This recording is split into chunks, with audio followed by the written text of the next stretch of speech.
मैं आपसे एक ऐसा सवाल पूछने जा रहा हूं जिसका जवाब देने से आप डर सकते हैं। क्या आपको लगता है कि सातोशी बिटकॉइन बेच रहा हो सकता है? क्योंकि सातोशी के दौर से बचा एक वॉलेट ने थोड़े ही समय में 10,000 बिटकॉइन बेच दिए। क्या सातोशी वाकई ऐसा करेगा? और बिटकॉइन और ऑल्टकॉइन जो गेन है, क्या हम मंदी के दौर में प्रवेश कर चुके हैं? आइए इन सब पर नजर डालते हैं। हमारे नए वीडियो में आपका स्वागत है।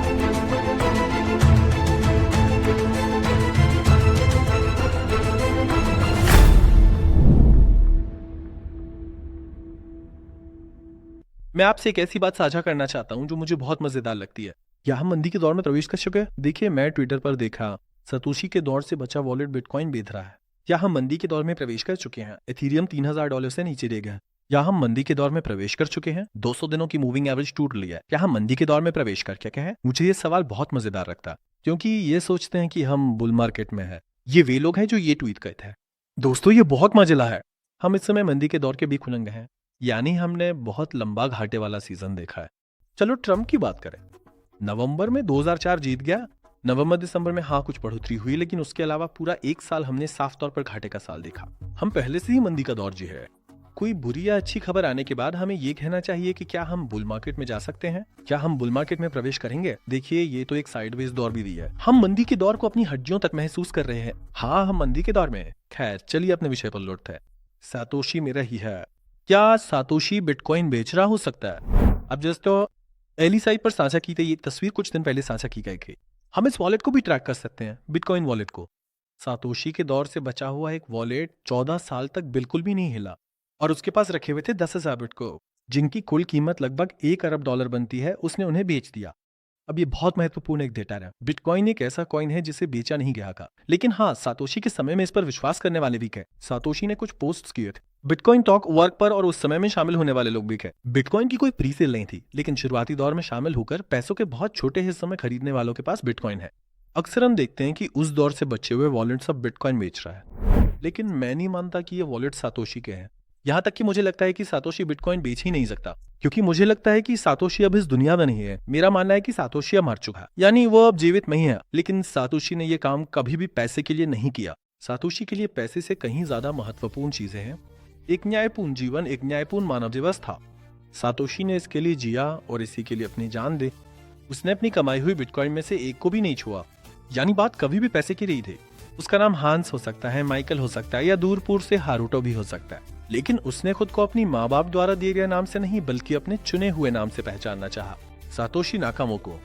यानी असल में उसने यहाँ भी एक वेब 3 की खोज की। उसने वेब 3 का आविष्कार किया।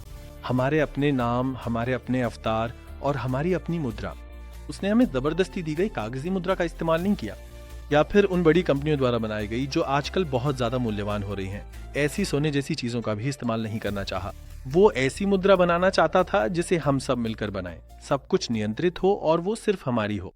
उदाहरण के लिए, ये जो डिवाइस आप देख रहे हैं, मैंने 2025 में, यानी पिछले साल, बिटकॉइन 2025 सम्मेलन में भाग लेने के दौरान वेगास में देखा और खरीदा था। ये एक सोलो माइनिंग डिवाइस है, और हाँ, इससे भी मैं अभी भी बिटकॉइन माइन कर सकता हूँ, भले ही इसकी संभावना बहुत बहुत कम है, जो पहले कहीं ज्यादा थी। मैंने $120 में खरीदे गए एक डिवाइस से एक केंद्रीय बैंक की तरह काम कर सकता हूँ, या एक सोना निकालने वाली सोने की खनन कंपनी की तरह काम कर सकता हूँ। और इसी तरह हजारों, दसियों हजार स्वतंत्र उत्पादक मिलकर इस पैसे को निकाल रहे हैं। सातोशी मर गया, क्या बिटकॉइन भी मर सकता है? पहले मेरा एक बहुत पसंदीदा एक्स अकाउंट था, मतलब अब भी पसंद है, लेकिन अब ट्वीट नहीं करता। क्या आज बिटकॉइन मर गया? यानी क्या बिटकॉइन आज मर गया? ये उस अकाउंट का नाम था, और वो हर दिन नहीं नहीं नहीं नहीं ट्वीट करता था। बहुत से लोग उसे फॉलो भी करते थे। 2004 से वो अब ट्वीट नहीं करता, बिल्कुल। इससे मुझे थोड़ी घबराहट हुई, लेकिन नहीं दोस्तों, बिटकॉइन माया नहीं है। अब आपके सामने जो आप देख रहे हैं वो बिटकॉइन का मार्केट कैप है दोस्तों। बिटकॉइन का मार्केट कैप $2.5 ट्रिलियन तक पहुंच गया है, लगभग $4 ट्रिलियन को पार कर गया। जब आप फाइनेंशियल मार्केट्स और फाइनेंस के इतिहास को देखते हैं, तो इससे पहले $2 ट्रिलियन के मार्केट कैप तक पहुंचे किसी भी एसेट क्लास का कभी अस्तित्व समाप्त नहीं हुआ है। कोई भी एसेट क्लास पूरी तरह से खत्म नहीं हुआ है। यानी मैं नहीं सोचता कि बिटकॉइन खत्म हो जाएगा। सरकारें इसके लिए कानून बना रही हैं, नियम कायदे आ रहे हैं, बड़ी बड़ी कंपनियां इसके पीछे भाग रही हैं। कुछ देश अब इसे आधिकारिक मुद्रा के रूप में स्वीकार कर रहे हैं। ये बहुत महत्वपूर्ण है। और जब हर कोई इसकी आलोचना कर रहा था, लड़ रहा था, इसे मृत घोषित कर रहा था, तब भी पूरे 16 सालों से ये बिल्कुल बिना किसी गलती के, देखिए, बिना किसी त्रुटि के काम कर रहा है। ये बहुत मूल्यवान है। और वे कंपनियां जिन्होंने इसके बारे में बुरा भला कहा था, अब एक एक करके बिटकॉइन खरीदने के लिए आवेदन कर रही हैं। आज ब्लैक रॉक बिटकॉइन के बड़े खरीदारों में से है। फिडेलिटी भी ऐसा ही है। सालों तक विरोध करने वाले जेपी मॉर्गन तक आज अपने ग्राहकों को बिटकॉइन खरीदने की सुविधा दे रहा है। बिटकॉइन एकदम त्रुटिहीन रूप से काम करने वाली सबसे विकेंद्रीकृत और सबसे असली मुद्रा है। यही सच है। मुझे नहीं लगता कि ये खत्म होगा। वैसे दोस्तों, क्रिप्टो एक लंबा सफर है। अभी ये बुरे दौर से गुजरा है, हम इसे झेल सकते हैं, लेकिन मुझे लगता है कि हम अच्छे दौर से भी गुजरेंगे।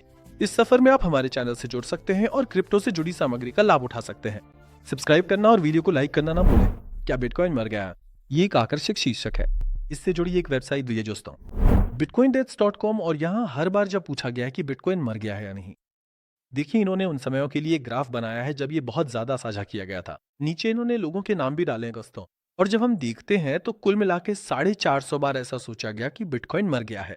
और वो कहता है कि अगर आप हर बार जब कहा गया कि बिटकॉइन मर गया है $100 निवेश करते, तो अभी कुल मिलाकर दोस्तों आपके पास $92.5 मिलियन होते। यानी अगर आपने 450 बार हर बार जब कहा गया कि बिटकॉइन मर गया है $100 लगाए होते, सबसे ज्यादा बार 2018 में कहा गया था, उस समय भी आज आपके पास कुल $92 मिलियन होते। आज के अरे छोड़ो सही संबातें।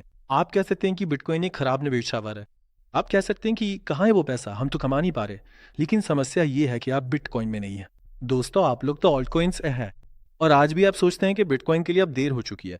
लेकिन जो ऑल्ट कॉइन्स -20x कर चुके हैं वे अभी भी आपको आकर्षक लगते हैं, जबकि आपके सामने अभी बिटकॉइन का साप्ताहिक चार्ट है दोस्तों, हर चार्ट के लिए। और आज अपनी सबसे खराब स्थिति में भी दोस्तों बिटकॉइन ने मध्यम और दीर्घ अवधि में हमेशा वृद्धि देखी है। अभी भी गिरावट के ट्रेंड में नहीं है। यानी अगर हम अल्पकालिक रूप से भी देखें तो इसमें ऊपर उठते हुए बॉटम्स है, ऊपर उठती हुई चोटियां हैं। अभी के लिए भी बिटकॉइन एक बढ़ते हुए तिरंगे है। माफ कीजिए, यही सच्चाई है। और कल या किसी दिन जब बिटकॉइन 4 लाख या $5 लाख हो जाएगा तो आप कहेंगे अब बिटकॉइन के लिए बहुत देर हो चुकी है, क्योंकि जब ये $15,000 था तब भी यही कहा जा रहा था। अभी 89 से $90,000 पर भी यही कहा जा रहा है। तो क्या $5 लाख पर भी यही कहने की जरूरत है? इसका मतलब है कि आप इसे धीरे धीरे इकट्ठा कर सकते हैं। जैसे $50,000 को 5 गुना करने पर वो 2,50,000 हो जाएंगे, और $10,000 $50,000 हो जाएंगे। तो सर, अगर बिटकॉइन इतना कीमती है तो अभी क्यों नहीं बढ़ रहा है? असल में इसका कारण आप भी जानते हैं, लेकिन आइए थोड़ा और विस्तार में चलते हैं। कभी ना खत्म होने वाले भू राजनीतिक संकटों के कारण दोस्तों इस समय कोई भी जोखिम भरे परिसंपत्ति वर्ग ऊपर नहीं जा रहे हैं। यहां तक कि हाल के दिनों में अब नास्डैक समेत गिरावट शुरू हो गई है। ट्रंप एक सुबह उठते हैं वेनेजुएला चाहते हैं, एक सुबह चीन की टैरिफ की बात करते हैं, ग्रीनलैंड चाहते हैं, केरला चाहते हैं दोस्तों। मतलब हम एक अजीब साल से गुजर रहे हैं, अजीब सालों से गुजर रहे हैं। मतलब उदाहरण के लिए मैक्रो ने ट्रंप को एक पत्र लिखा और ट्रंप इसे साझा कर रहे हैं। मैक्रो ने मुझे ये लिखा, वो कहते हैं कि हम ईरान के मामले में तुम्हारे साथ हैं, सीरिया के मामले में तुम्हारे साथ हैं, लेकिन ग्रीनलैंड के मामले में नहीं है, जैसा एक पत्र लिखा, और ट्रंप इसे साझा कर रहे हैं। मुझे लगता है कि सामान्यतः उन्हें इसे साझा नहीं करना चाहिए था। इसके बाद मैक्रो ने भी अब ट्रंप को टीम में डाल दिया, क्योंकि फ्रांसीसियों की भी एक निश्चित सीमा होती है। मुझे लगता है कि मैक्रो अब उस सीमा की रक्षा करने के लिए खुलकर सामने आने लगे हैं। ठीक है, तो अब हम इसे शुरू करने जा रहे हैं। कृपया ध्यान दें।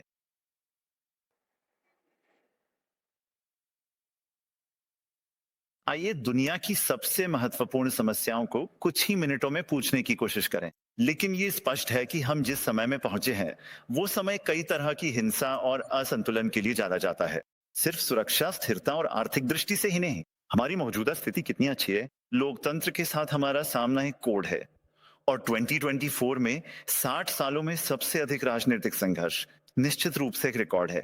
हालांकि कुछ लोगों को मैंने ये भी स्पष्ट रूप से बताया कि मैं उनसे पूरी तरह सहमत हूं। और दर्शकों ने भी वर्ल्ड इकोनॉमिक फोरम में इस पर हंसी उड़ाई। ट्रंप ने कल कहा, सोमालिया कोई देश है क्या? और सोमालिया में वो किन हुआ है? यानी यहां से हम ये देख सकते हैं इसकी कोई सीमा नहीं होगी। इसीलिए लोग जोखिम भरे समय से बाहर निकल रहे हैं। दुनिया में व्यवस्था बदल रही है और ये अमेरिका को अकेला कर रहा है। मैं कई बार अमेरिका गया हूं, और जो मुझे फॉलो करते हैं वे जानते हैं कि इस अप्रैल में फिर वहां रहूंगा। अमेरिका स्पष्ट रूप से दुनिया का सबसे शक्तिशाली देश है, आर्थिक रूप से, सैन्य रूप से। देखने वाला जानता है कि अमेरिका दुनिया का सबसे शक्तिशाली देश है और उसकी सेना सबसे ताकतवर है। ये सच है, इंसान इसे स्वीकारता है, पर इसका अर्थ यह नहीं, इसका मतलब ये नहीं है कि मैं पूरी दुनिया को एक साथ चुनौती दे सकता हूँ या जिस देश को चाहूं उसे ले सकता हूँ। और सच कहूं तो अब तक अमेरिका ने ऐसी कोई नीति नहीं अपनाई रहे। लेकिन अब मामला कुछ ऐसा है, थोड़ा अमेरिका के अंदर भी इस पर कुछ आलोचना है।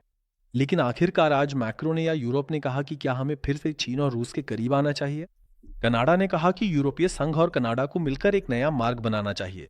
हमें एक दूसरे की रक्षा करनी चाहिए। और कनाडा ने कहा कि मध्यम शक्ति वाले देश, वो अपने लिए बात कर रहा है, वो कनाडा के लिए ये बात कर रहा है। वो कहता है कि हमें एकजुट होना चाहिए।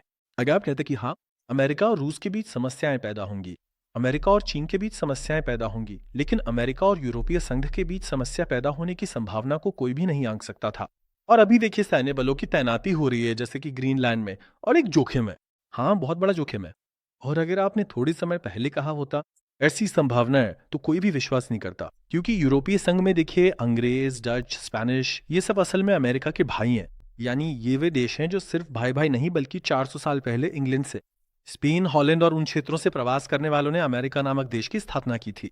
लेकिन आज अभी वही भाई भाई खतरे न रहे। ऐसी स्थिति में नाटो का अनुच्छेद 5, हाँ वही अनुच्छेद, क्या वो उसे मार सकता था? क्या ये उस पर मिसाइल दाग सकता था? अब ये मिसाइलें एक एक करके ऑयल कॉइन के सिर पर गिर रही हैं। जोखिम है दुनिया में। सच कहूं तो आने वाले समय में मुझे लगता है कि जोखिम 2026 में भी जारी रहेगा। ये जोखिम तो लगता है 2027 तक भी खिंच सकता है। तो थोड़ी देर में मैं ऐसे भी समझाऊंगा। वैसे दोस्तों, मैं बाइनेंस का इस्तेमाल करता हूँ। अगर आप भी एक क्रिप्टो संपत्ति खाता खोलने का सोच रहे हैं, तो बाइनेंस एक्सचेंज में वीडियो के डिस्क्रिप्शन में दिए गए लिंक से या अभी स्क्रीन पर दिख रहे QR कोड से सदस्य बन सकते हैं। आप $600 तक का बोनस और 20% तक की छूट पा सकते हैं। बिना विषय से भटके मैं वापस लौटता हूँ। हाँ, ड्रम हर सुबह वो किसी नई इच्छा के साथ उठता है और कैमरों के सामने आ जाता है। लेकिन 2024 के नवंबर में जाएं, जब चुनाव का समय है और ट्रंप के जीतने की संभावना है, और ट्रंप लगातार ऑल्ट कॉइन की तारीफ कर रहा है या क्रिप्टो गेम की बात कर रहा है। क्या हुआ था? आइए ग्राफिक्स के साथ देखिए दोस्तों, जब इथीरियम ने $1,500 $1,000 के स्तर देखे थे, ये 2024 दिसंबर है, और ये $4,000 तक पहुंच गया था। ये सोलाना है दोस्तों, जिसने $12 के स्तर देखे। हाँ, फिर इसने रिकवरी की और $100 के स्तर पर पुणे चला। और देखिए, ये वो समय है जब ट्रंप चुने गए थे। सोलाना ने $300 के स्तर देखे। अवाक्स दोस्तों $10 से भी नीचे गिर गया था। देखिए, हाल ही में भी ये $15 के स्तर पर था। लेकिन ट्रंप के चुने जाने के दौरान दिसंबर 2004 में ये $50 से ऊपर चला गया। तो क्या अब एक नया छांव है? सर, आप क्या समझा रहे हैं? ऐसा आप कह सकते हैं। हाँ, चुनाव है। नवंबर में एक चुनाव है, और इन मध्यावधि चुनावों में ट्रंप बहुमत खो सकते हैं, और उनके हारने की भी उम्मीद की जा रही है। और ट्रंप कहते हैं कि अगर मैं मध्यावधि चुनाव हार गया तो मुझे पद से हटा दिया जाएगा। वे कहते हैं कि मुझे पद से आगा रही हैं। अब ऐसी संभावना में चुनावों के करीब आते हुए ऑल्ट कॉइन की सराहना की उम्मीद की जाती है। और अगर ट्रंप चुनाव हारते हैं तो एक बार फिर ऑल्ट कॉइन के सक्रिय होने की उम्मीद की जाती है। ये क्रिप्टो पक्ष के लिए एक अच्छा परिदृश्य है। यानी या तो ट्रंप ऑल्ट कॉइन का समर्थन करेंगे, या फिर क्रिप्टो व्यवस्था। बाद में ये क्रिप्टो व्यवस्था के लिए समर्थन नहीं है, बल्कि ये वित्तीय बाजारों के लिए एक वैध समर्थन है। दुनिया में इस जटिल प्रक्रिया को थोड़ा संतुलित करना होगा, या फिर वो चुनाव हार सकते हैं। लेकिन असल में परिदृश्य से नहीं। दोस्तों, इससे पहले ट्रंप 2 बार महाभियोग का सामना कर चुका। अब महाभियोग की प्रक्रिया इस तरह हो गया। प्रतिनिधि सभा में 50% स्ट्रेंथ है। अगर कोई पक्ष दूसरे पक्ष को अपने साथ मिला लेता है, तो ट्रंप के खिलाफ महाभियोग की प्रक्रिया शुरू की जा सकती है, जैसा कि पहले 2 बार किया गया था। मुझे लगता है कि फिर से शुरू की जानी। इसके बाद क्या होना चाहिए? निर्णायक बहुमत सीनेट में 3 में से गवाह। यानी इस महाभियोग प्रक्रिया को मंजूरी देने के लिए 67% का अनुपात चाहिए। अब ट्रंप, हाँ, वो 50% से एक अधिक वोट खो सकते हैं, लेकिन कोई भी ये उम्मीद नहीं करता कि वे 67% तक हारेंगे। इसलिए महाभियोग की प्रक्रिया शुरू की जा सकती है, लेकिन मुझे नहीं लगता कि उन्हें महाभियोग के जरिए हटाया जाएगा। इसलिए हाँ, ऐसा लगता है कि सोना और चांदी का सीजन जारी रहेगा अगर इसी तरह चलता रहा तो। लेकिन सच में हमें नहीं पता कि ट्रंप कल क्या फैसला करेंगे। जैसे एक वीडियो था ना, विदेशियों में ये ट्रेंड बहुत है। हाल ही में ये बात तुर्कों में भी चर्चा में आया। कभी भी अपनी अगली चाल का खुलासा मत करें। ट्रंप भी इसी तरह अपनी अगली चाल का खुलासा नहीं करते। यानी आज अचानक दुनिया में सब कुछ शांत भी हो सकता है, अराजक प्रक्रिया भी जारी रह सकती है। फिलहाल की उम्मीद यही है कि अराजक प्रक्रिया जारी रहेगी और सोना चांदी मजबूत बने रहेंगे। लेकिन इस प्रक्रिया में भी मैं बिटकॉइन, इथीरियम, सोलाना, BNB जैसे अपने मजबूत निवेशों से पीछे नहीं हट रहा हूं। पोर्टफोलियो का 20% से 25% सोने में रह सकता है। 20% ऐसे ही मैंने जिन प्रमुख हॉल्ट कॉइनों का जिक्र किया उनमें रह सकता है। आपकी कुल निवेश राशि का 20% बिटकॉइन में भी रह सकता है। मैं इसी तरह आगे बढ़ रहा। मैं पूरी तरह निराश नहीं हूँ।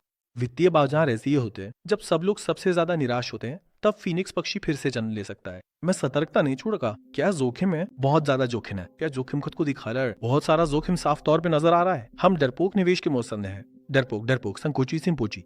हम सतर्कता बरतते हुए निवेश करना जारी रखते हैं। देखने के लिए धन्यवाद दोस्तों। क्रिप्टो से जुड़ी सामग्री आती रहेगी। हमारे चैनल को सब्सक्राइब करना ना भूले। अगली वीडियो में मिलने की उम्मीद के साथ अलविदा।